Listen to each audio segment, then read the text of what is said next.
Alors, Rosh Hashanah, là, il a note. Maintenant, le 15 Shvat, c'est le Rosh Hashanah des arbres. Alors, Yom Chamisha Asar Beshvat, ou Rosh Hashanah, là, il a note. Donc, le 15 Shvat, c'est le Rosh Hashanah des arbres. Vaïnou, chez les Gabéa, il a note, Nersha Yom Zeke Rosh Hashanah. C'est-à-dire que pour les arbres, ce jour-là, il est compté comme étant Rosh Hashanah. C'est-à-dire, c'est leur jour de Rosh Hashanah. Ubeze Matril Shana Chadasha. Les Gabéa Ilanot Vedinehem. Ce jour-là commence une nouvelle année pour les arbres par rapport à ce que c'est un arbre et aussi par rapport aux halachot. Toutes les halachot qui concernent l'arbre, elles vont commencer, c'est-à-dire quand on va parler d'une nouvelle année pour un arbre, c'est à partir d'aujourd'hui. Vadavar Nogea Lekama halachot. Et ça touche plusieurs halachot. Hen les Gabé Orla Venata Revaai.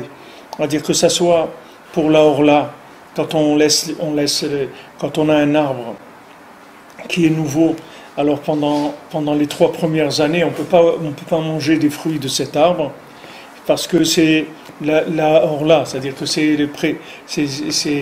comme le prépuce qui est sur l'arbre, c'est-à-dire qu'on ne peut pas en manger. Et après la 4e année, ça commence Netar Revaai, c'est-à-dire que c'est la 4e année de l'arbre où on va amener de ces fruits-là au temple. Hen les gabet trumot masrot, aussi par rapport aux trumot et aux masrot, c'est-à-dire tout ce qu'on va maintenant prélever comme dîme, comme don qu'on va faire sur les fruits, tout ça va être calculé par rapport à aujourd'hui pour l'arbre. Et aussi pour les années de la Shemitah pour l'arbre. C'est-à-dire que l'arbre, on lui comptera à lui son année par rapport à maintenant. C'est-à-dire que pour nous, on a commencé Rosh Hashanah à Rosh Hashanah, mais pour l'arbre, on commencera son année à lui par rapport à aujourd'hui.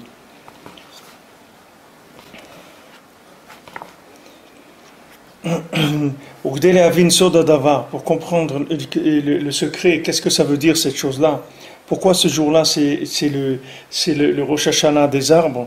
On va commencer par une préface, c'est-à-dire du moment où Adam Arishon il a mangé de l'arbre de la connaissance du bien et du mal, du fruit de cet arbre-là, qui était un arbre, Nifgemu Perotailan. Tous les fruits de l'arbre, ils ont été abîmés par le fait que Adam Arishon il a transgressé la seule mitzvah qu'il avait, c'était par rapport à un fruit d'un arbre, et il a transgressé. Donc tous les fruits d'arbre, ils ont reçu de ça un coup de ce qu'il a fait Adam Arishon. Galkol peri yeshlitat kochot atuma. Et sur tout fruit, il y a une emprise de force négative. C'est pour ça que on a des halachot de orla. Par exemple, pendant 3 ans, on ne mange pas. Alors que si vous plantez des tomates, vous n'avez pas besoin d'attendre 3 ans. Dès que ça pousse, vous pouvez manger. Mais l'arbre, il faut attendre 3 ans. Parce qu'il faut attendre que le prépuce qui est venu sur les fruits, il s'en aille. Et ça, il dure pendant 3 ans. Et si jamais les gens ils mangent de ces fruits-là avant ces 3 ans, alors ils mangent vraiment des choses qui bouchent le cerveau et le cœur. Donc toutes ces mitzvot qu'il y a sur les fruits de l'arbre, qui sont spécifiques à l'arbre, c'est pour enlever les kochot atuma, c'est-à-dire toutes les forces négatives qui sont sur le fruit. Comme si on les lave. Il y a des fruits qui ont besoin d'être lavés, il y a d'autres produits qui n'ont pas besoin d'être lavés. Par exemple, des carottes, vous êtes obligé de les laver parce que ça pousse dans la terre. Quand une carotte, elle sort, elle n'est pas belle. Si vous voyez les carottes qu'on vend, c'est des carottes qui ont été lavées. Maintenant, spirituellement, c'est pareil. Des fruits, il y a une emprise d'impureté dessus. Donc, il faut nettoyer ces fruits spirituellement avant de pouvoir avoir accès au bien qu'il y a dans le fruit. Ou les ochlam bikdusha, et il faut manger aussi ces fruits dans la sainteté, c'est-à-dire dans des bonnes conditions, avec des bonnes intentions. Ou biyom Rosh Hashanah laïnanot, nekva zmine aorla venata revaai kautse vechol aperot. Maintenant, ce jour qui est le jour de Rosh Hashanah, le nouvel an des arbres, alors il y a eu, les Chachamim, ils ont fixé, la Torah, elle a fixé tous les temps tout ce qui est calcul pour pour l'arbre, de tout ce qui sont des mitzvot par rapport à l'arbre, ça sera ce jour-là. Kiaz anu metaknim chet adam harishon. Parce que ce jour-là, en mangeant des fruits, en faisant ce qu'on fait ce jour-là, et toutes les mitzvot qui sont par rapport à l'arbre, alors ça répare la faute du premier homme. Ve'ata navin mado hayom Rosh Hashanah la'ilanot ou davka bechodesh Shvat vezot b'shnei drachim. Maintenant, on va comprendre pourquoi ce Rosh Hashanah la'ilanot, c'est-à-dire ce jour de Rosh Hashanah des arbres, qui est le 15 Shvat aujourd'hui. Pourquoi il est Davka le mois de Shvat? C'est-à-dire pourquoi c'est ce mois de Shvat qui a été choisi pour Rosh Hashanah? Et ça, on va avoir deux notions. Kefi asher lamadnu kvar, chodesh zeu chodesh bo anu gormim lekochot hatuma leakit chelkei hakdusha asher bala'u. Comme on a déjà vu avant, on a vu que le mois de Shvat, c'est un mois où les forces négatives, elles commencent à vomir tout ce qu'elles ont pu prendre de bien. C'est un mois pour la Touma, c'est un mois de vomissement de tout ce qu'elle a pu prendre. Pourquoi? Parce que ce mois-là, c'est le 11e mois de l'année, d'accord? Le 12e mois de l'année, c'est Adar. Adar, c'est le dernier mois de l'année. Et ça, c'est le 11e mois de l'année. Maintenant, Esav, il a 11 aloufés Esav. Esav, il a 11 généraux. Il a 11 généraux. C'est-à-dire les forces négatives de Esav, elles se divisent en 11. Et c'est 11 mois ça, maintenant, c'est le 11e mois de l'année. Et là, on va faire sortir de Esav tout ce qu'il a pu prendre pendant les 11 mois de l'année, c'est-à-dire depuis Rosh Chodesh Nissan, de l'année des 11 mois qu'il y avait en avant. C'est ce mois-là que on va faire sortir de lui ce qu'il a pu prendre. C'est pour ça que dans ce mois-là, précisément, on a fixé le nouvel an des arbres.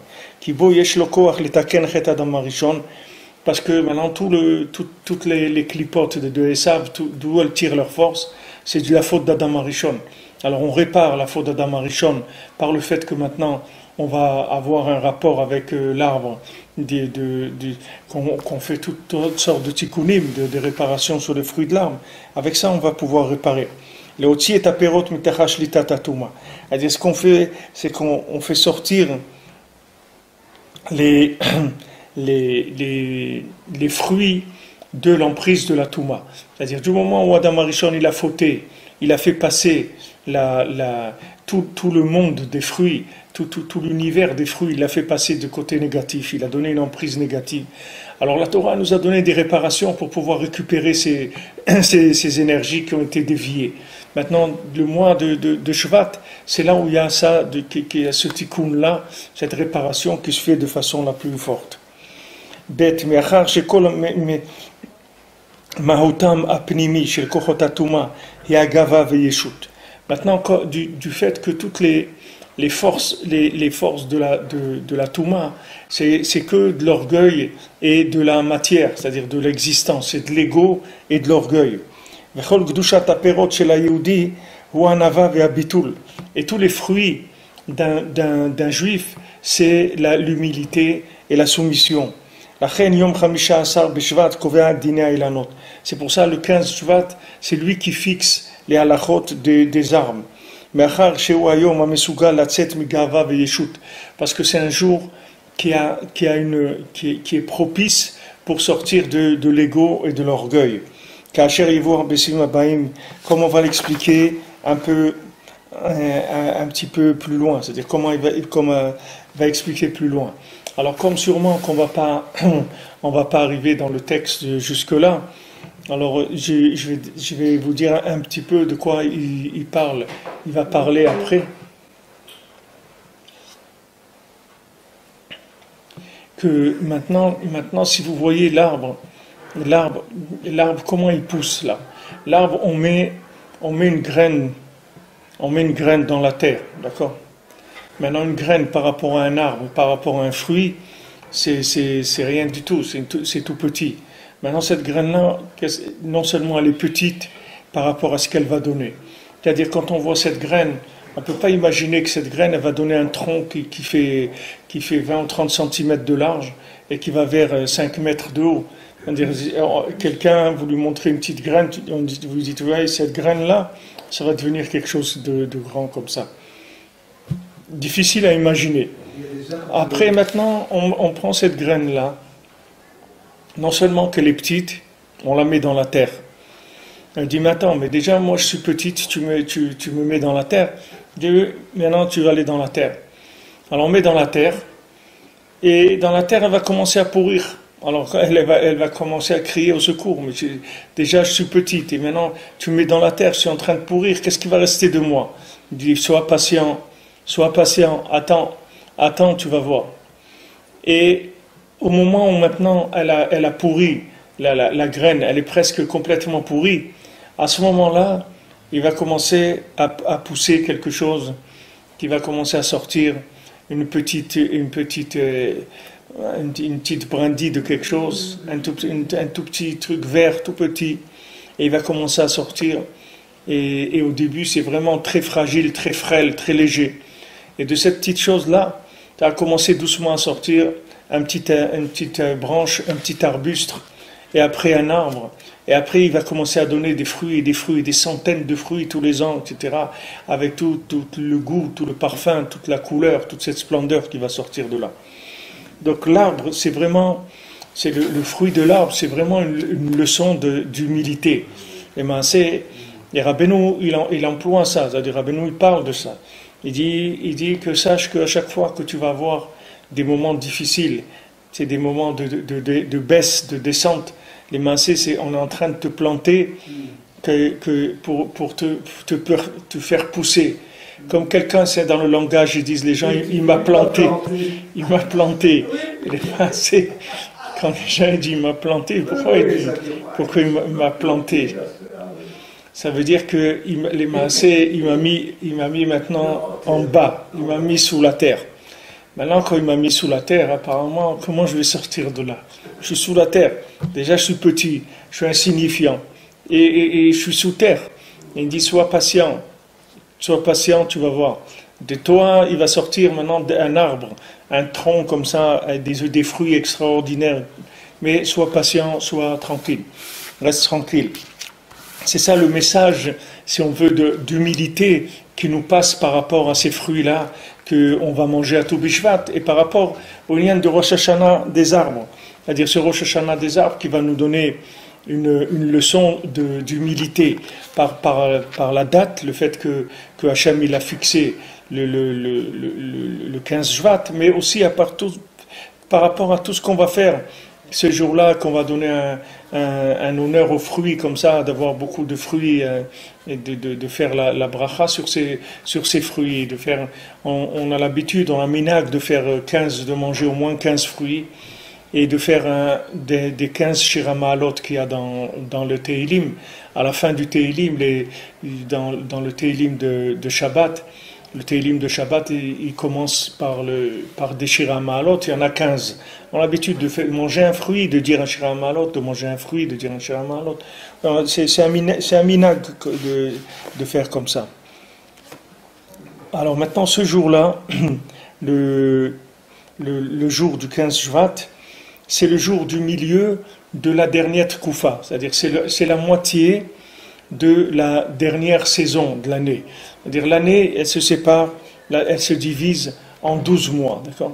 Ces 12 mois, ils se divisent en 4 fois 3 mois. C'est-à-dire c'est 4 périodes de 3 mois. Il y a 4 saisons. D'accord ? Ces 4 parties de l'année, on arrive maintenant à la dernière partie, que après ça va commencer, après les mois où ça va remonter. C'est-à-dire ça va aller vers comme le début des arbres qui commence à pousser à partir du 15 Shvat, la sève elle commence à remonter dans les arbres. Alors il va y avoir aussi toutes les énergies qui vont recommencer à sortir. C'est le printemps alors maintenant. Pas encore, c'est-à-dire c'est le début si vous voulez. Le printemps il va être dans 1 mois et demi. C'est le milieu de ça. C'est pas le milieu du printemps, c'est le milieu de l'hiver plutôt. On est dans le milieu de l'hiver. Il va se terminer l'hiver, ça va se terminer dans 1 mois et demi. Ça va commencer Nissan. Yom Ze ou Yom Emtsai chez Tkufat Achron Arvit chez la Shana, Tkufat Tevet. Alors ça s'appelle la Tkufa de Tevet. Veunakod Nakoda Badain chez la Gdusha, ou Boanu Machlim ta Klipa Arvit, Klipat Noga, Klipat Agava Daka Beyoter. Donc maintenant, il y a aussi quatre clipotes, et il y a quatre genres de clipotes. Il y a 3 clipotes qui sont impures complètement, et une quatrième qui est la klipat noga, qui est une klipa qui est plus fine. Alors cette klipa qui est plus fine, c'est pendant ces mois-là qu'on la travaille. Et c'est elle qui donne la gava beikar, parce que l'orgueil c'est quelque chose qui vient en finesse, c'est-à-dire que les gens ils se rendent pas compte que c'est quelque chose qui est grave, qu'il faut arranger. Mais pour les gens, ça n'a pas l'air d'être quelque chose de tellement grave. Ça c'est la klipa de noga. Alors, il y a 12 mois de l'année qui sont divisés en 4 périodes de 3 mois. Et chaque période, donc, elle a 3 mois. Alors, il y a la Tkufa qu'on appelle de Nissan, qui est les mois de Nissan, Iyar, Sivan. Il y a la Tkufa de Tammuz, qui s'appelle Tammuz, Av, Elul. Et il y a la Tkufa de Tishri. Il y a la période de Tishri, qui est Tishri, Cheshvan, qui se lève. Et il y a la Tkoufa qu'on appelle de Tevet, qui s'appelle Tevet, Shvat, Adar. Maintenant, comme de la même manière, il y avait les 12 Shvatim, il y a les 12 tribus, elles campaient dans le désert, elles étaient en 4 machanot. On avait vu qu'il y avait 4 campements de 3. Il y avait 4 groupes de 3 tribus qui étaient ensemble. Alors maintenant, ces 4 périodes, elles sont par rapport aux 4 niveaux de la Kedusha, et qui sont aussi par rapport aux 4 lettres du nom d'Havaya, du nom d'Hachem, et aussi par rapport aux 4 Yesodot, c'est-à-dire par rapport aux 4 éléments qui sont le feu, l'air, l'eau et la terre. Et c'est aussi les 4 Machanot Ashrina, c'est-à-dire ils sont les 4 campements de la Shrina, les 4 dégalim, les 4 drapeaux qu'il y avait quand ils campaient les Bnei Israël. Il y avait 4 groupes qui étaient 4 campements, 4 groupes de 3, et chacun il avait un drapeau des 3 tribus, c'est-à-dire que chaque 3 tribus elle avait un drapeau pour 3 tribus. Il y avait 4 dégalim. Aussi l'œil, il a aussi 3 couleurs, et à l'intérieur des 3 couleurs, il y a la pupille de l'œil. Si vous prenez l'œil, il a 4 parties.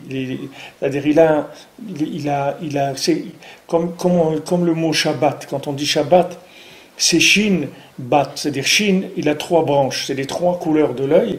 Et Bat, c'est Bataïn, c'est la pupille de l'œil. C'est le rond noir. C'est le 4e. Et autour, vous verrez, il y a 3 couches qui sont 3 parties différentes. L'œil, il est fait avec 3 parties différentes et un point au milieu. Et par rapport à ça, il y a aussi des clipotes. Il y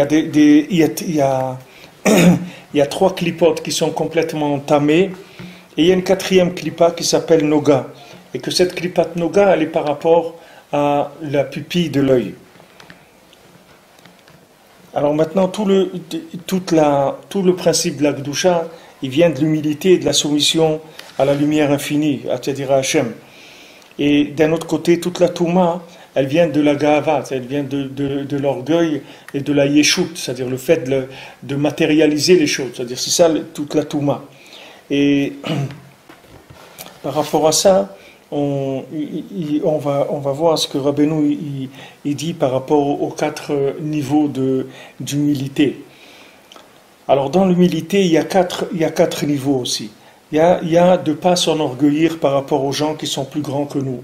Ça paraît simple, mais c'est pas même des gens qui sont plus grands que nous. On a une épreuve aussi par rapport à ça. Ça c'est la première. La deuxièmement, c'est de ne pas s'enorgueillir par rapport aux gens qui sont comme nous. Et troisièmement, c'est de ne pas s'enorgueillir par rapport aux gens qui sont plus bas que nous. Et quatrièmement, c'est de ne pas s'enorgueillir. Si lui, il est le plus petit de la terre, même par rapport à lui-même, il ne doit pas s'enorgueillir. Même si lui sait qu'il est le dernier du monde, même par rapport à lui, il doit se considérer encore plus bas que ce qu'il est lui-même. Alors maintenant, les trois premières, c'est par rapport aux trois tumot, trois clipotes qui sont de la Touma Mamash, qui le poussent toujours à essayer de se considérer plus que ce qu'il n'est. Et la troisième, c'est par rapport à ce qu'il est, c'est-à-dire que ce qu'il a, ce qui est vrai chez lui. C'est-à-dire, il y a les trois premières, elle essaye de lui donner de l'orgueil plus que ce qu'il n'est. Mais l'homme, il est quelque chose. Alors maintenant, il y a une quatrième clipa qui vient lui donner d'orgueil par rapport à ce qu'il est. C'est-à-dire, il a de l'orgueil qui est par rapport à quelque chose de vrai. C'est-à-dire, il est comme ça, Béhémet, mais il ne faut pas qu'il s'enorgueillisse par rapport à ce qu'il est lui-même. Il faut qu'il se considère moins que ce qu'il est. Et alors, cette clipa-là, des fois, elle est dans la Gdusha, et des fois, elle est dans la Touma. Alors maintenant, on lutte dans les 4 périodes de l'année, on lutte contre ces quatre clipotes. Et quand on arrive le 15 de Shvat, alors c'est la pupille, si on veut, c'est la pupille de l'œil, c'est-à-dire c'est le point central des 3 mois de Tevet, Shvat, Adar. Le point central, c'est le 15. Donc c'est là-bas où on peut arriver à cette humilité-là au niveau le plus haut.